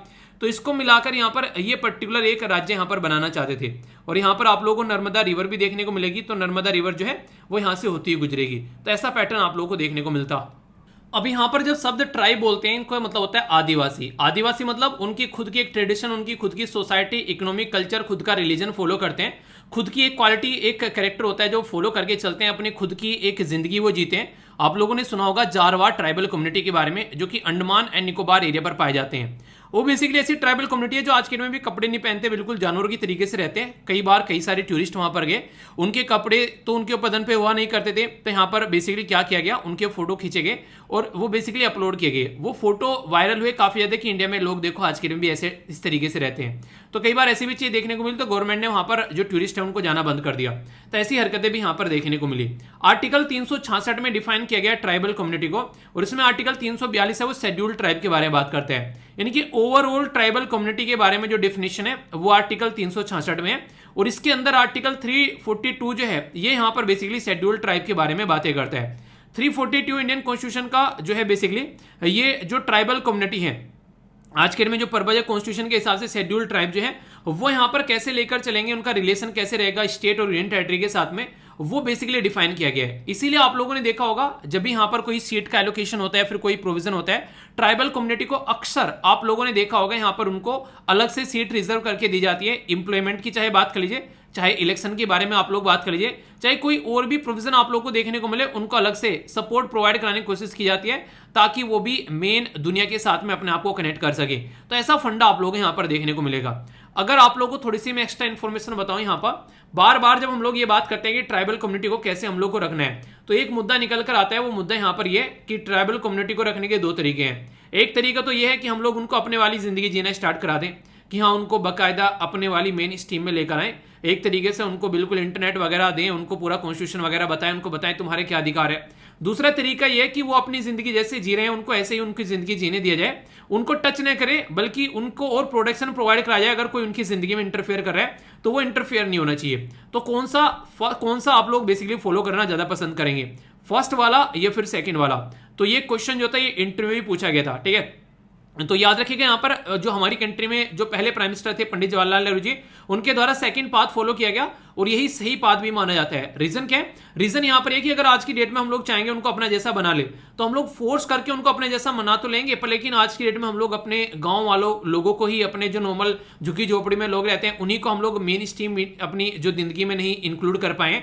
अब इनको इस तरीके से करने लगे तो इनकी जिंदगी जो है हम लोग बेसिकली बेकार कर देंगे बिल्कुल, जो प्रेजेंट टाइम की इनकी जनरेशन देखने को मिल रही है। तो ये अपनी जिंदगी उसी तरीके से जीना पसंद करते हैं, नेचुरली उसी तरीके से रहना पसंद करते हैं। इनको नहीं पसंद है हमारे जैसे कपड़े पहनकर सभ्य लोग दिखना। ये अपने जो भी जिंदगी जीते हैं वही उसकी इनकी अपनी एक सभ्यता है, अलग से अपनी जिंदगी को एंजॉय करते हैं। और कई सारी ट्राइबल कम्युनिटी तो इतनी एडवांस है कि वहां पर लड़कियां जो है वो लड़कों को ब्याह कर अपने घर में लेकर आती हैं। यहां पर ऐसे प्रोविजन है कि लिविंग रिलेशनशिप पे पहले रहो, एक दूसरे के साथ में फिजिकल रिलेशन बनाओ, अगर लगता है एक दूसरे के साथ में आप लोग कंफर्टेबल है तो शादी कर लो, वरना मना कर दो। आज के में अपनी सोसाइटी में भी इतनी एडवांसमेंट आप लोगों को देखने को नहीं मिलती है।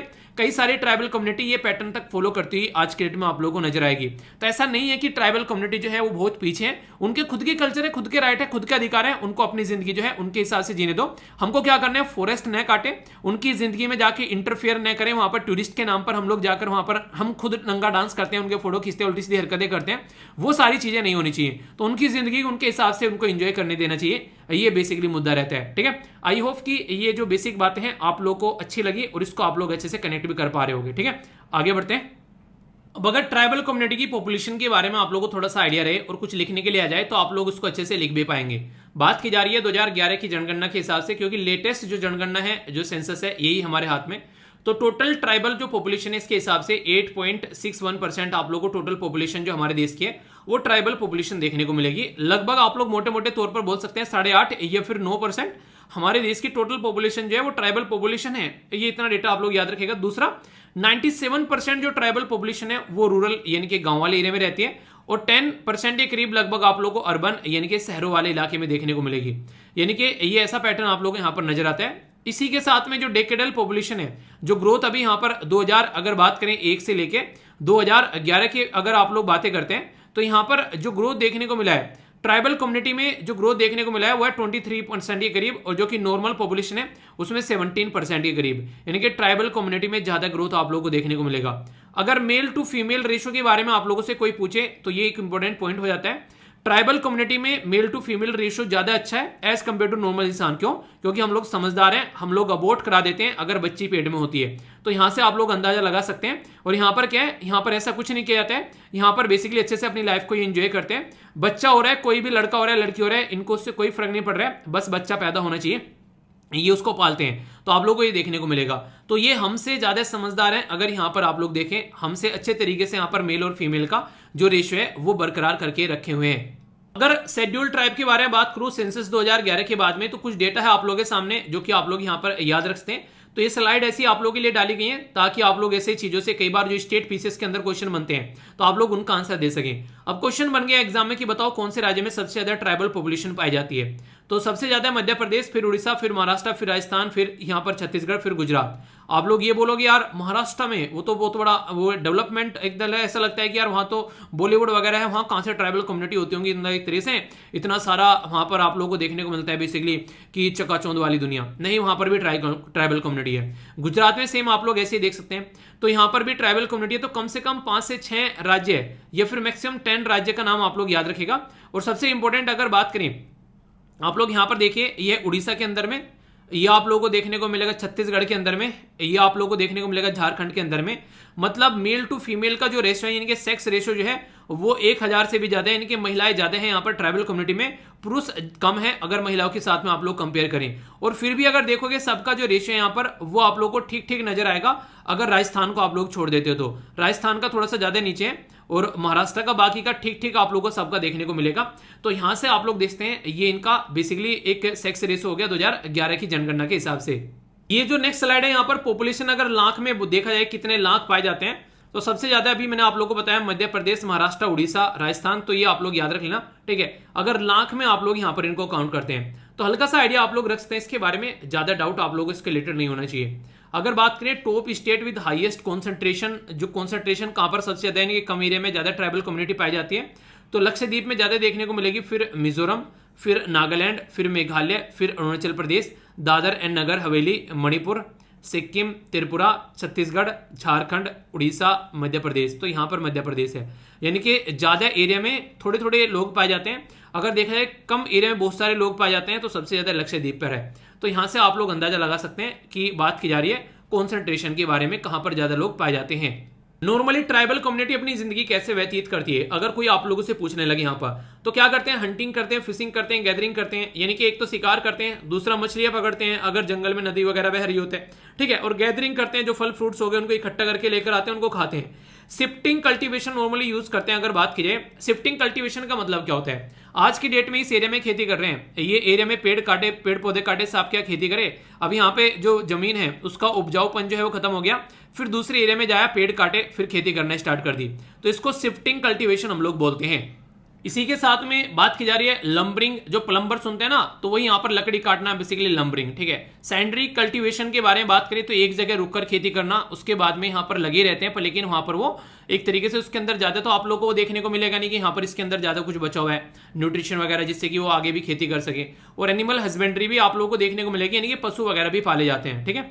तो ये बेसिक जिंदगी होती है जिसके ऊपर ये अपना जीवन निर्वाह करते हैं। इनके पास में पिज्जा बर्गर नहीं होता है चाउमीन खाने के लिए, ठीक है, इसीलिए लंबे समय तक हष्ट-पुष्ट रहते हैं, ठीक है। बाकी का जो इनकी दारू बनाकर पीते हैं वो भी अपनी देसी दारू बनाते हैं अपने हिसाब से। आप लोगों ने सुना होगा, अभी रिसेंटली मैंने आप लोगों से एक दिन डिस्कस किया था कि नॉर्थ ईस्ट में एक पर्टिकुलर पेय पदार्थ है जिसको जीआई टैग का दर्जा दिया गया है। बताइए, देखता हूँ किस किस को याद है वो आप लोगों से देखता हूँ कौन क्वेश्चन देता है, कौन सा आंसर देता है, ठीक है, बताइए। चैलेंज कई सारे फेस किए जाते हैं। सबसे पहले तो नेचुरल रिसोर्सेज पर इनका कंट्रोल जो है खत्म होता जा रहा है, फॉरेस्ट एक्ट लेकर आते हैं, कई सारी और एक्टिविटी आप लोगों को देखने को मिलती है। लैक ऑफ एजुकेशन, काफी सारी आप लोगों को बेसिकली एजुकेशन जो है काफी कम देखने को मिलेगी। लिटरेसी रेट जो है 59% है, ठीक है। प्रॉब्लम हेल्थ और न्यूट्रिशन की, कई बार यहाँ पर खाना भी नहीं मिल रहा है, आप लोगों को पता है, दिक्कतें देखने को मिल जाती हैं। और जेंडर इशू भी कई बार यहाँ पर देखने को मिल जाते हैं। तो ऐसे ऐसे इश्यूज भी आप लोगों के लिए यहाँ पर चलते रहते हैं। तो ट्राइबल कम्युनिटी भी ऐसा नहीं है कि अपनी जिंदगी बड़ी ही आसानी से और बहुत शानदार तरीके से एंजॉय कर पा रहे हैं। जैसा माहौल चेंज होता जा रहा है वैसे इनकी जिंदगी पर भी काफी नेगेटिव इंपैक्ट पड़ते हुए आप लोगों को नजर आ जाएंगे।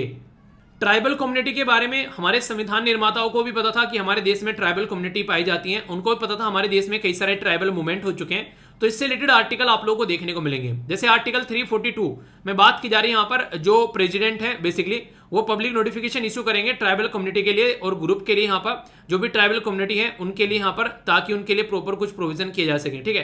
तो यहाँ पर आर्टिकल 342 में, आर्टिकल 164 में मिनिस्ट्री बनाई जाएगी ट्राइबल कम्युनिटी के लिए, जहां जहां पर शेड्यूल ट्राइब पाई जाती है। आर्टिकल 244 में 5th शेड्यूल में इनको इंक्लूड करने की बात की जा रही है, ताकि इनके हिसाब से प्रोविजन यहां पर लाए जा सके, चीजों को ढंग से इंप्लीमेंट किया जा सके।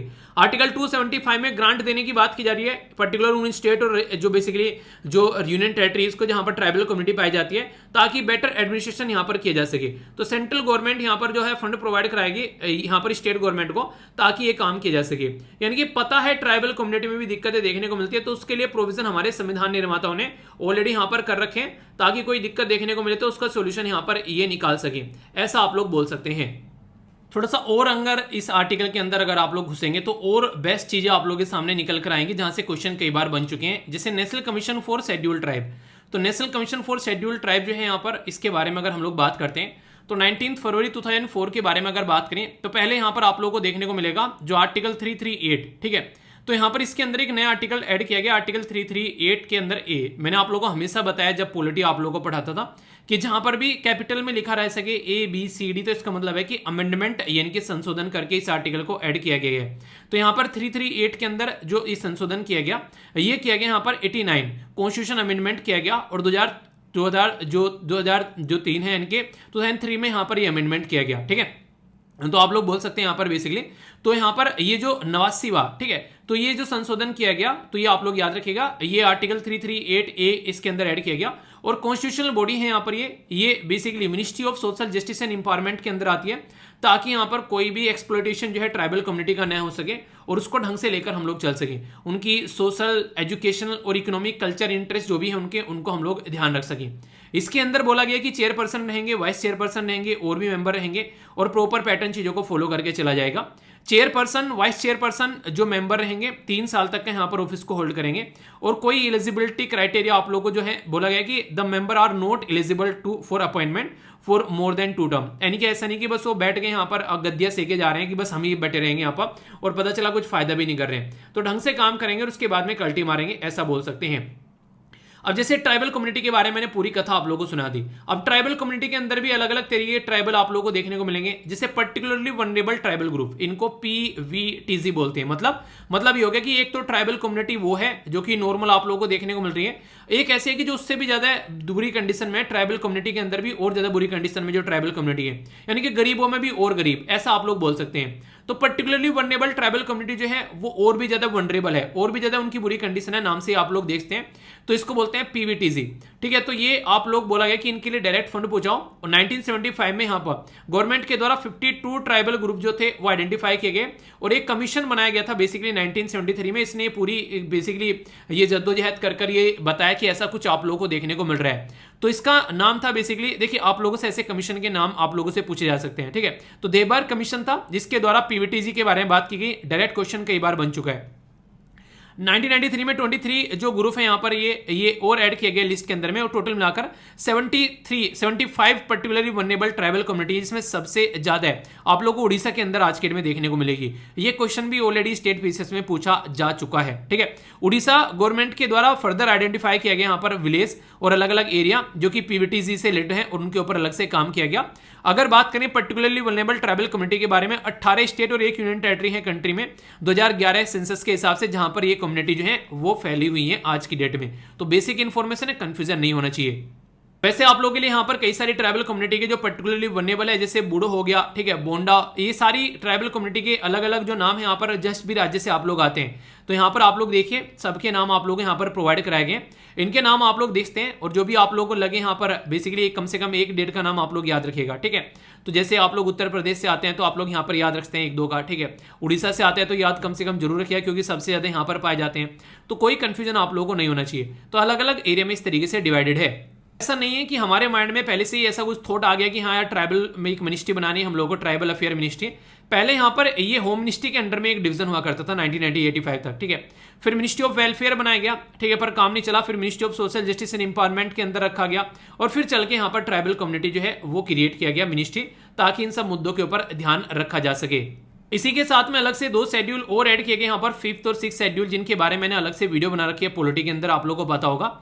नॉर्मली हम लोग सब जगह पंचायती राज सिस्टम इंप्लीमेंट करते हैं। ठीक है, कि हाँ पंचायत होनी चाहिए गांव के लेवल पर, फिर तहसील के लेवल पर, फिर बेसिकली डिस्ट्रिक्ट के लेवल पर लेकिन ट्राइबल कम्युनिटी वाले एरिया ऐसे हैं जो पंचायती राज सिस्टम को समझते नहीं है, तो उनके लिए अलग से प्रोविजन प्रोवाइड कराया गया 2 शेड्यूल में, 5वां शेड्यूल और 6ठा शेड्यूल। तो शेड्यूल 5th और शेड्यूल 6th बाय वीर आप लोग जाकर सर्च करना, इसके बारे में आप लोगों को इन्फॉर्मेशन मिल जाएगी, डिटेल में आप लोग चीजों को समझ पाओगे। तो 6th शेड्यूल जो है यहाँ पर, ये बेसिकली ट्राइबली डोमिनेटेड एरिया जैसे कि आसाम, मिजोरम, त्रिपुरा और मेघालय। मैंने आप लोगों को बोला भी यहाँ पर ATM याद रख लेना, ATM के अंदर में M जो है स्क्वायर है, पर लेकिन मनी नहीं है इसके अंदर में, यानी कि मणिपुर नहीं है। ठीक है, तो यहाँ पर एक पर्टिकुलर कमेटी बनाई गई थी जो कि काफी इंपॉर्टेंट है, इसको बोलते हैं बेसिकली बारदोली कमेटी। ठीक है, तो ये बारदोली एक काफी इंपॉर्टेंट पर्सनैलिटी थे, इनके बारे में जाकर पढ़िएगा भी, आप लोगों को समझ में आएगा। ये बेसिकली फर्स्ट चीफ मिनिस्टर थे आसाम के, जिनके अध्यक्षता में ये कमेटी भी यहाँ पर बनाई गई, चीजों को ध्यान में रखते हुए। ठीक है, इतनी सारी चीजें आप लोगों ने यहाँ पर पढ़ ली। अब यहाँ पर बात करते हैं एक कुछ पर्टिकुलर क्वेश्चंस के बारे में, देखता हूँ कैसे आप लोग क्वेश्चंस के आंसर दे पाते हैं। क्वेश्चन पढ़िए और इनके आंसर दीजिए, से पता चलेगा कितने अच्छे से आप लोगों ने पढ़ाई की है। बात की जा रही है मानगढ़ मैसागर के बारे में, मानगढ़ संहार के बारे में। नरसंहार बोला गया कि बिफोर जलियांवाला बाग ये मैसागर देखने को मिला, आफ्टर 1857 के रिवोल्ट के बाद में देखने को मिला, आफ्टर जलियांवाला बाग ये मैसागर देखने को मिला।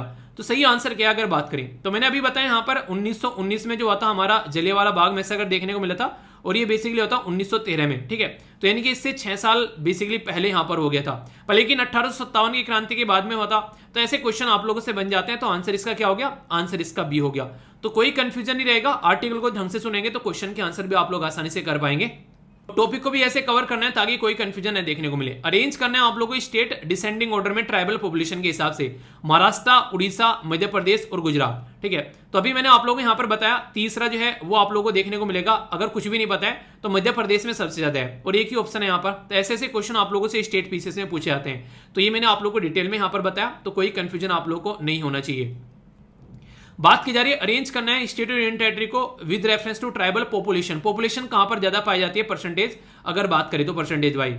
यहां पर बात करें नागालैंड, लक्षद्वीप, मिजोरम और इसी के साथ में मेघालय। तो मैंने अभी यहां पर आप लोगों को बताया लक्षद्वीप दिखाया था मैंने सबसे ज्यादा पाई जा रही थी वहां पर। तो अगर आप लोगों को पता है तो आंसर यहां पर भी हो गया और लक्षद्वीप आप लोगों को मैंने बताया था सबसे ज्यादा है। ठीक है, तो इस तरीके से यहां पर ये ऐसे क्वेश्चन आप लोगों से स्टेट पीसीएस में पूछे जाते हैं और आगे भी क्वेश्चन बन सकते हैं, तो कंफ्यूजन नहीं होना चाहिए। ठीक है, एक और क्वेश्चन है यहाँ पर national commission for scheduled tribe बोला गया इसके बारे में। तो कैसी बॉडी है यहाँ पर बोला गया एक संवैधानिक बॉडी है। आर्टिकल 338A डील करते हैं यहाँ पर इसके साथ में member not eligible appointment more than 1 term. तो सही स्टेटमेंट यहाँ पर क्या है अगर बात की जाए। ठीक है, यानी कि सही आंसर यहां पर आप लोगों को बताना है और करेक्ट आंसर आप लोगों से यहां पर पूछा गया है। तो इसका आंसर आप लोग यहां पर दीजिए, देखता हूं कौन सी आंसर देता है।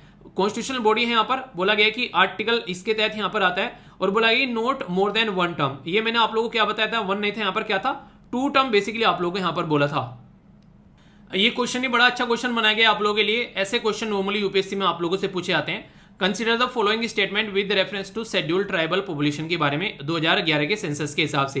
बिल्कुल ऐसे क्वेश्चन आप लोगों से नॉर्मली यूपीएससी में बनते हैं। क्या क्या बोला जा रहा है, बोला गया कि ट्राइबल पॉपुलेशन जो है वो 8.61% है। बोला गया डेकेड यानी कि 2001 से लेकर 2011 तक का जो ट्राइबल पॉपुलेशन के अंदर ग्रोथ है वो less than the total population है, यानी कि टोटल पॉपुलेशन में ग्रोथ ज्यादा है, ट्राइबल कम्युनिटी में कम है।